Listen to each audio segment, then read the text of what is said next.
The first time I met Frankie was the beginning of my 8th grade year in my living room.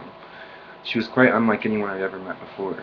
Tiny, pale, clad with piercings, multicolored hair, tattoos, and clothes on the rather eccentric side.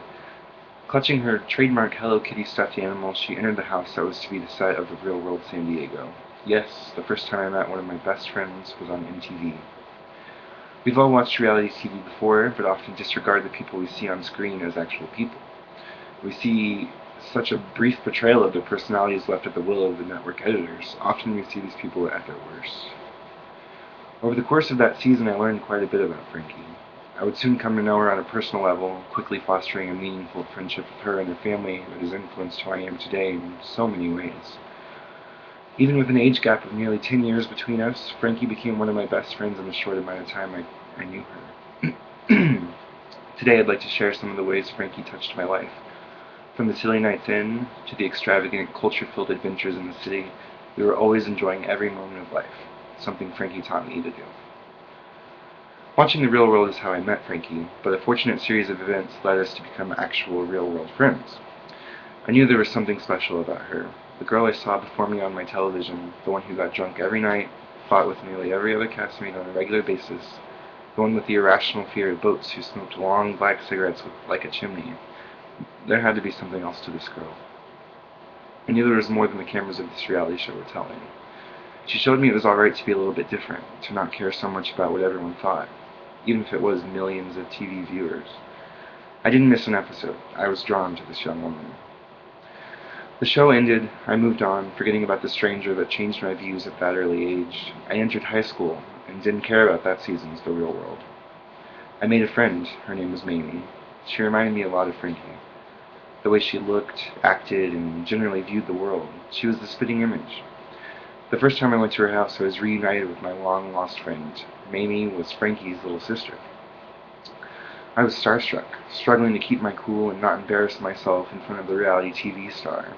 I certainly didn't want to create an awkward situation. I was strangely comfortable around Frankie, though, unlike most are when around someone they just met. I'll never forget that time we met in person for the first time. She complimented my shoes. She was right in the middle of a Scarface episode and knew every word of the scene she was watching and wasn't afraid to shout it out in front of a complete stranger. We did all sorts of strange things that night, including a riveting game of Lifestyles of the Rich and Famous, with Frankie playing the role of Robin Leach, with a deep English accent and all. I never had so much fun just doing whatever with these two amazing people.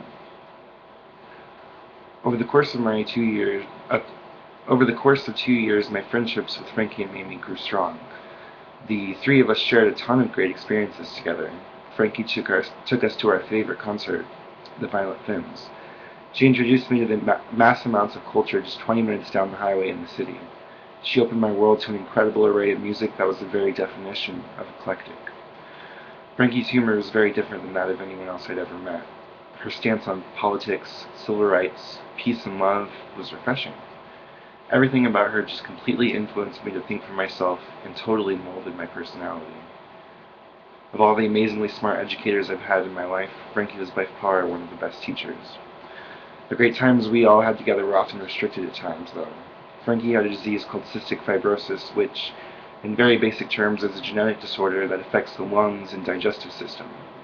A defective gene causes the body to produce unusually thick mucus that can clog the lungs, lead to life-threatening lung infections and an array of other complications, all of which basically left Frankie often feeling weak, sometimes unable to get out of bed. She was in and out of the hospital her entire life, and each time seemed to be worse, and everyone would worry even more. She certainly didn't let her disease rule her life, though. The life expectancy of a cystic fibrosis patient is their early 20s, and Frankie wasn't about to lie in bed all day.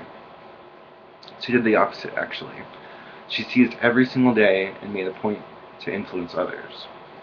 Friends and family of Frankie often remember her saying, "Tomorrow is a privilege, so live today like tomorrow isn't happening."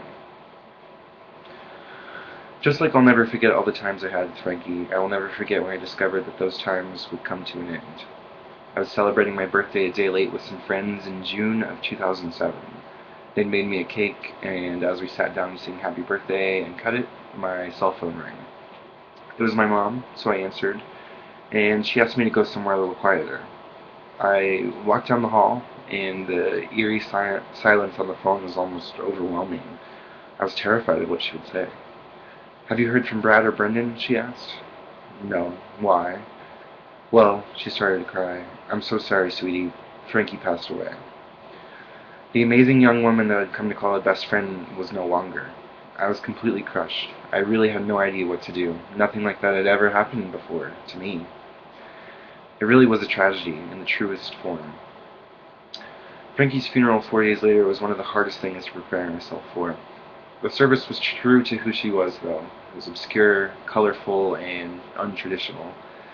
The funeral home was packed with more than 200 people, and songs like "Close to Me" by The Cure replaced traditional songs like "Amazing Grace." Frankie's mother urged us not to be sad that day, but instead to celebrate Frankie's amazing life and to share how she touched ours with those around us. I remember the words her mom said in connection with my thoughts of Frankie, which occur daily.